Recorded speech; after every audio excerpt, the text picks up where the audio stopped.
శ్రీనివాస్ గారు, ఏంటి piece rate వర్కర్ల పరిస్థితి ఏంటి? వాళ్ళకి సంబంధించి కూడా మీరు జీవో 11 ప్రకారం కూడా మినిమం వేజెస్ కోరుతున్నట్టున్నారు కదా? అంటే వాళ్ళకు ఇచ్చినటువంటి జీవోల పరంగా అంటే వాళ్ళు ఇప్పుడు చేసినటువంటి దానికి కనీసం వాళ్ళకు ఆ రోజు ఏబిఎస్బి రూల్ కనుక వర్తింప చేసినట్టయితే వాళ్ళకి జరిగేది న్యాయం జరిగేది సార్. ఇప్పుడున్న పరిస్థితులలో వాళ్ళకి ఈపీఎఫ్ లాకింగ్ ఒకటి ఉండడం జరిగింది. బేసిక్ లో తక్కువ భాగంగా ఈపీఎఫ్ లో కన్వర్షన్ చేస్తారు. కనీసం సెంట్రల్ గవర్నమెంట్ ఏదైతే ఇచ్చిందో దాన్ని సమాన పనికి సమాన వేతనంగా మన రాష్ట్ర గవర్నమెంట్ కూడా ఇంప్లిమెంటేషన్ చేసి ఆఫ్టర్ రిటైర్మెంట్ వాళ్ళకు మెడికల్ అలవెన్స్ లేవు, పెన్షన్ లేదు, ఎవరికైనా ఇప్పుడు ఉద్యోగస్తులకు కూడా పెన్షన్ లేదు. ఇవి కొన్ని గ్యారంటీలు తీసుకొని వాళ్ళకు ప్లస్ ఇప్పుడు ఉన్నటువంటి రెగ్యులర్ ఎంప్లాయీస్ కూడా న్యాయం చేయాల్సిన అంత అవసరం కూడా యాజమాన్యాలకు గవర్నమెంట్ ఉంది sir. Right, okay. Sachik Kumar గారు, సార్ 2026 పే రివిజన్ అడుగుతున్నారు. ఏంటి ప్రభుత్వం నుంచి ఏమైనా పాజిటివ్ రెస్పాన్స్ వచ్చే అవకాశం ఉందా దీని మీద? యాక్చువల్ గా ఇవ్వాల్సిందే సార్. 2026 పే రివిజన్ యాక్చువల్ గా రెగ్యులర్ ఎంప్లాయీస్ కి ఇవ్వాలి, ఆర్టిజన్స్ కి ఇవ్వాలి. ఆర్టిజన్స్ కి ఇచ్చే ముందు వాళ్ళ డిమాండ్, ముఖ్యంగా మేజర్ డిమాండ్ ఏంటి అంటే ఎలక్ట్రిసిటీ ఇండస్ట్రీ పుట్టిన కాంచెల్లి రెగ్యులరైజ్ చేసినటువంటి కాంట్రాక్ట్ లేబర్లు అందరూ కూడా ఈ డిపార్ట్మెంట్ లో ఉన్నటువంటి శాంక్షన్ పోస్టులకు అగేనెస్ట్ గా వాళ్ళ క్వాలిఫికేషన్ బేస్ చేసుకుని వాళ్ళందరూ రెగ్యులరైజ్ చేయడం జరిగింది. అది ఇంతకు ముందు కూడా నిన్న డిబేట్ లో పాల్గొన్న వాళ్ళు చెప్పడం జరిగింది. ఇప్పుడు ఉన్నటువంటి మా సోదర సంఘాల నాయకులు కూడా మీతో చెప్పడం జరిగింది. వాస్తవానికి ఐటీఐ క్వాలిఫికేషన్ ఉంటే జేఎల్ఎం, డిగ్రీ క్వాలిఫికేషన్ ఉంటే వాళ్ళందరికీ కూడా జూనియర్ అసిస్టెంట్, డిప్లొమా క్వాలిఫికేషన్ ఉంటే వాళ్ళందరికీ కూడా సబ్ ఇంజనీర్ అనేది గతంలో ఇచ్చారు, ఇప్పుడు కూడా ఇవ్వమని అడుగుతారు. వాస్తవానికి వాళ్ళ మేజర్ డిమాండ్ ఏంటంటే ఫస్ట్ మాకు ఏపీఎస్సీబీ రూల్స్ అడాప్ట్ చేయండి. ఏపీఎస్సీబీ రూల్స్ కనుక అడాప్ట్ చేసినట్టయితే రెగ్యులర్ ఎంప్లాయీస్ వర్తించే అన్ని ప్రయోజనాలు మాకు వర్తిస్తాయి. వాళ్ళ డిమాండ్ అది. ఒకవేళ కనుక ఏపీఎస్సీబీ రూల్స్ అడాప్ట్ చేసిన తర్వాత వాళ్ళకి ఆటోమేటిక్ గా రెగ్యులర్ ఎంప్లాయీస్ ఎన్ని ప్రయోజనాలు ఉంటాయి అన్ని ప్రయోజనాలు కూడా వాళ్ళకి వర్తిస్తాయి. తప్పకుండా కూడా వాళ్ళను రెగ్యులరైజ్ చేయాలి, వాళ్ళకు ఏపీఎస్సీ రూల్స్ అడాప్ట్ చేయాలి, వాళ్ళకు కూడా పిఆర్సీ అనేది అడాప్ట్ చేసుకోవాలి, వాళ్ళకు కూడా కన్సిడర్ చేయాలి. Okay, okay. శ్రీధర్ గారు చెప్పండి. శ్రీధర్ గారు, ఆడియో క్లియర్ గా ఉంది? ఉంది, క్లియర్. శ్రీధర్ గారు, విద్యార్హతల ఆధారంగా ఆర్టిజన్లను రెగ్యులర్ ఉద్యోగులుగా మార్చాలని కోరుతున్నారు. ఏంటి అసలు ఇప్పటి వరకు ఏం జరుగుతుంది? ఇప్పటి వరకు ఉన్నటువంటి ప్రాసెస్ ఏంటి అసలు? యాక్చువల్ గా బిఫోర్ వీళ్ళ అంటే ముందు కాంట్రాక్ట్ లేబర్ గా ఉన్నారు వీళ్ళంతా. గత ప్రభుత్వంలో ఈ కాంట్రాక్ట్ లేబర్ వల్ల ఏమిటంటే వాడు ఎక్కువ కాంట్రాక్టరే వీళ్ళ వీరాన్ని సగం మింగేది. ఎన్ని రోజులు ఈ విధంగానే ఆ రోజు టీఆర్ఎస్ గవర్నమెంట్ లో అన్ని యూనియన్ల ట్రేడ్ యూనియన్ ఫండ్ ఏర్పడి ఒక ఉద్యమం చేస్తే దానికి కేసీఆర్ గారు యాక్సెప్ట్ అయ్యి వీళ్ళందరినీ కూడా డిపార్ట్మెంట్ లో విలీనం చేయమని చెప్పడం జరిగింది.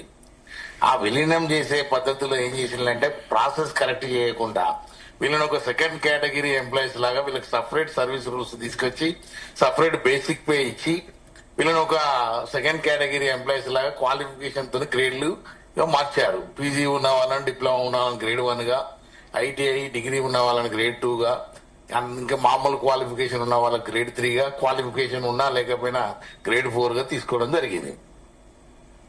వినస్తుందా? క్లియర్ గా ఉంది. కంటిన్యూ. హలో, కంటిన్యూ అండి శ్రీధర్ గారు. అయితే తర్వాత వ్యతిరేకించినాం. ఎందుకంటే ఈ కాలంలో స్టాండింగ్ ఆర్డర్స్ అవి జనరల్ గా మామూలు చిన్న చిన్న ఫ్యాక్టరీలలో ఇంప్లిమెంట్ చేసేటువంటి రూల్స్ ఇవి. వాస్తవంగా దీన్ని ఆ రోజే అన్ని యూనియన్లను కూడా ప్రొటెక్ట్ చేసినాం. కానీ బలవంతంగా యాజమాన్యం ఈ ఇండస్ట్రీలో స్టాండింగ్ ఆర్డర్స్ తీసుకురావడం జరిగింది. వాస్తవంగా స్టాండింగ్ ఆర్డర్ చట్టబద్ధంగా ఏంటంటే ఒక సంస్థలో సేమ్ సర్వీస్ రూల్స్ చట్టబద్ధంగా ఉన్నప్పుడు అదే సర్వీస్ రూల్స్ మిగతా ఎంప్లాయీస్ కూడా ఇంప్లిమెంట్ చేయాలని చట్టంలో క్లారిటీగా ఉంది.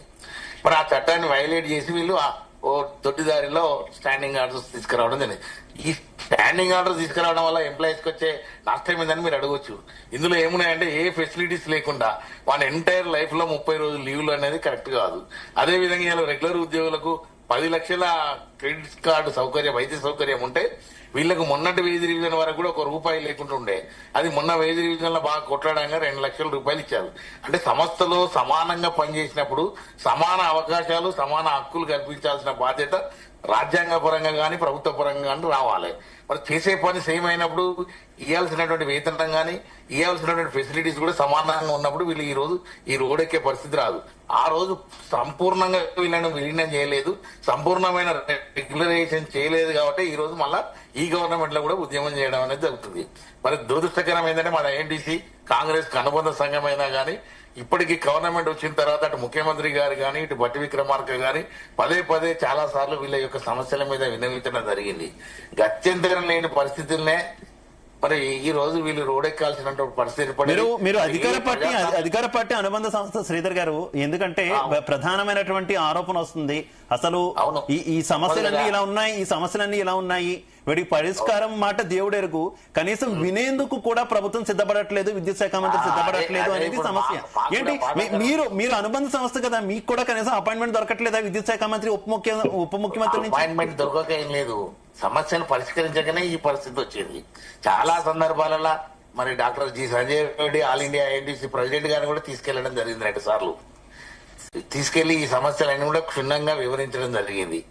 ఈ రోజు రేపు మాపు అని నానబెట్టడం జరిగింది. ఈ రోజు ఈ పరిస్థితి రావడానికి కారణం కూడా ప్రభుత్వాలే తప్ప ఇలా మా పాత్ర మాత్రం పర్ఫెక్ట్ గా మేము ప్రభుత్వ దృష్టికి యాజమాన్యాల దృష్టికి తీసుకెళ్ళినాం. ఇక్కడ ఏంటంటే సమస్య పరిష్కరించే హృదయం కనుక ఉంటే ఏ సమస్య అయినా పరిష్కారం అవుతుంది. ఫస్ట్ పిలిచిచ్చేమా, ఇప్పుడు డెమోక్రసీలో అన్ని సమస్యలు పరిష్కరించకపోవచ్చు, కనీసం నువ్వు ఏం పరిష్కరిస్తావు సమయ నోటీస్ కంటే బిఫోరే చర్చలకు పిలిస్తే ఈ పరిస్థితి ఉండకపోవు.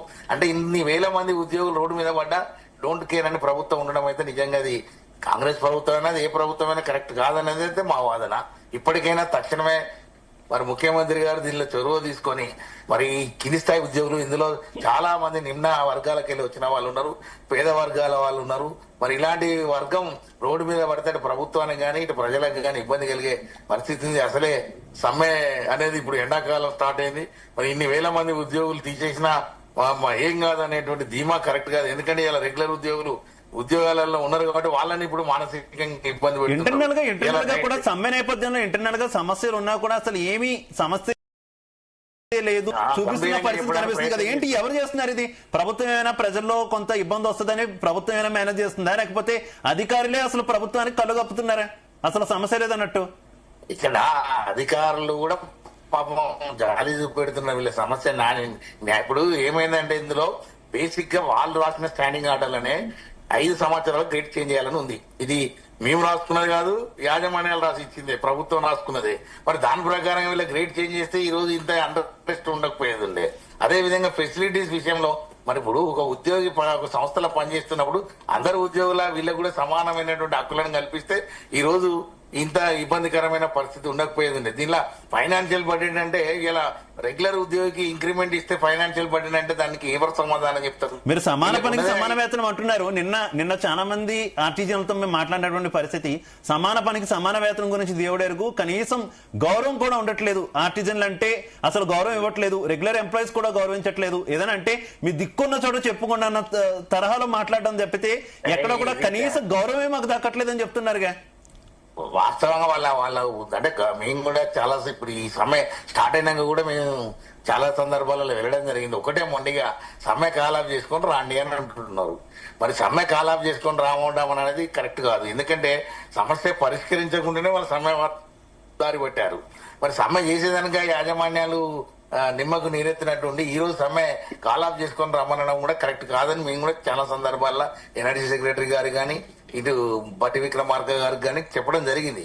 ఏది ఏమైనా కనీసం మధ్యవర్తిత్వం వహించిన మాకన్నా మాతోనన్నా క్లారిటీగా మాట్లాడితే ఈ రోజు ఈ సమస్యను పరిష్కరించడంలో ఏదైనా వాళ్ళ న్యాయమైనటువంటి సమస్యల పట్ల మరి తప్పకుండా ప్రభుత్వం ఇప్పటికైనా స్పందించాలి. లేకుంటే ఈ కార్మిక వర్గంతో మరి ఈ విధంగా చేయడం అయితే కరెక్ట్ కాదని మీ ద్వారా అయితే తెలియదు. వజీర్ గారు అసలు ఆర్టిజన్ల సంఖ్య